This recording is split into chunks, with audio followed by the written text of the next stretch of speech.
Alors, vous le savez, dans notre émission, on est beaucoup critiqués. Les gens, ils disent « Oui, votre émission, c'est du bashing anti-riche. » Eh bien, dorénavant, vous ne pourrez plus dire ça. Enfin, moi, je pourrais dire, en tout cas, si vous dites ça, je n'ai rien contre les aristos. J'ai une amie qui s'appelle Alice de Rochechouart, que je vous propose d'applaudir et d'accueillir. Ouais, les aristos, il y en avait bien, ça va. Il y en a des biens, des aristos. Sois la bienvenue, Alice. Alors, moi, je t'ai découverte parce que tu as un podcast formidable qui s'appelle Fil d'actu, fil comme philosophie d'actu, et tu lis un événement d'actualité, à un concept ou à une notion philosophique. Alors aujourd'hui, de quoi que tu vas nous parler finalement, Alice ? Eh bien, je vais vous parler de démocratie, enfin, ce qu'il en reste. Parce que je ne sais pas si vous avez remarqué, mais la démocratie en ce moment, c'est pas ouf. Donc, même Jean-Louis Debré, qui est l'ancien président du Conseil constitutionnel et qui est composé à 95% de gelée, a dit que ce qu'avait fait Macron, c'était pas super démocratique, parce que normalement, c'est le parti qui arrive en tête des élections qui doit gouverner. Ouais, Jean-Louis, il n'a pas peur des mots. Donc, en ce moment, on a la légère impression de vivre la fin de la démocratie. Mais ça voudrait dire qu'on était en démocratie avant les élections. Et ça, c'est pas dit. Alors, pardon, Alice, mansplaining, déjà, premier degré. On n'était pas en démocratie avant, selon toi ? Eh bien, en tout cas, c'est la thèse du philosophe Jacques Rancière. En 2005, dans un livre intitulé « La haine de la démocratie », il affirme que la démocratie représentative, c'est-à-dire notre système politique, où on élit des représentants, eh ben, c'est pas du tout démocratique. Pour Rancière, le principe de représentation, c'est même l'exact opposé de la démocratie, puisque c'est un moyen pour l'élite de confisquer le pouvoir au peuple. D'ailleurs, en 1789, le droit de vote, il était censitaire. Ça veut dire qu'on ne pouvait pas voter, qu'on ne pouvait voter qu'à partir d'un certain niveau de richesse. Et ça avait pour but de ne pas se laisser gouverner par les sans-dents, comme dirait l'autre. Selon Rancière, même si on est passé au suffrage universel, rien n'a vraiment changé. Le système représentatif, c'est la haine de l'égalité. C'est l'idée que certains seraient compétents pour gouverner et d'autres non. C'est affirmer que les gens sont fondamentalement inégaux. En réalité, notre pays serait une oligarchie. Nous sommes gouvernés par un petit groupe de gens, soi-disant supérieurement intelligents. Et c'est vrai, quand on voit des Bruno Le Maire et des Amélie Oudéa-Castéra, on en est totalement convaincus. Donc un petit groupe de gens qui s'accaparent le pouvoir et se reproduisent entre eux. Et les citoyens, pendant ce temps-là, sont tenus d'être passifs, de consentir mollement et avec le sourire aux lois qui sont votées en leur nom.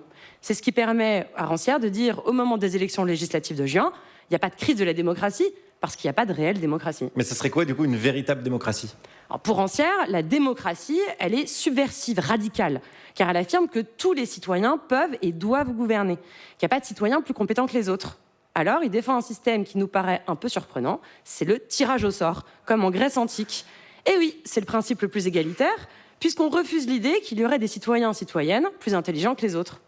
Avec le tirage au sort, on affirme que nous sommes toutes et tous également capables de penser, de faire, qu'on ne naît pas compétent, mais qu'on le devient. Parce que, selon Rancière, ce qui hiérarchise les humains, c'est pas tellement l'incompétence ou le manque d'instruction. C'est plutôt le fait qu'on se croit moins intelligent que les autres, qu'on s'auto-censure. Rancière défend alors un principe d'égalité réel, incarné, concret, qui ne serait pas juste une jolie devise sur le fronton des mairies. Et puis le tirage au sort, ça aurait un autre avantage. Ça permettrait de neutraliser le désir de pouvoir des menteurs vils et ambitieux. Aurore Berger, on t'embrasse.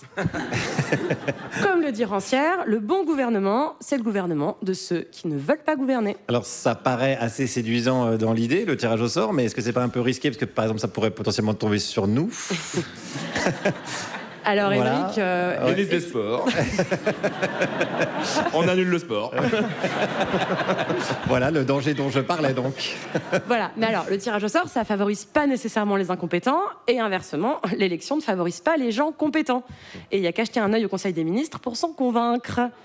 Bon, d'ailleurs, le tirage au sort, c'est déjà quelque chose de pratiqué, par exemple dans les jurys d'assises, ou encore pour les conventions citoyennes. Par exemple, la Convention citoyenne pour le climat, où les citoyens et citoyennes se sont formés et sont devenus extrêmement compétents sur la question écologique, en tout cas plus que la ministre actuelle, Agnès Pannier-Runacher. Bon.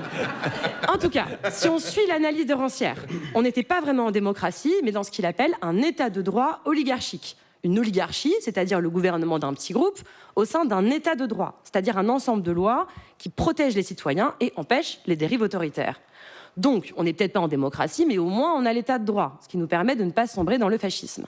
Sauf que, cette semaine, Bruno Retailleau, notre ami, qui est ministre de l'Intérieur et mélange entre Dark Vador et le rat dans Ratatouille, a dit quelque chose de pas du tout inquiétant. Il a dit que l'état de droit, ce n'est ni sacré, ni intangible. Ah, Ça voudrait dire que le gouvernement pourrait faire ce qu'il veut sans être bridé par des lois qui assurent la liberté et l'égalité des citoyens et citoyennes. Et là, même Jean-Louis Debré, il ne pourra pas nous protéger. Merci Alice. Alice de Rochechouart. Merci beaucoup. On peut te retrouver en podcast sur l'appli Nova, mais aussi dans ton propre podcast. Donc, ton podcast s'appelle Fil d'actu. Alors, Fil, tu m'as dit, précise bien, voilà. P-H-I-L, pourquoi alors, Fil comme philo, humour. Et puis, faut bien l'écrire comme ça, parce que sinon, il y a aussi une chaîne YouTube d'extrême droite qui est un homonyme. Donc, vous allez vous demander pourquoi Guillaume Meurice invite des néo-nazis.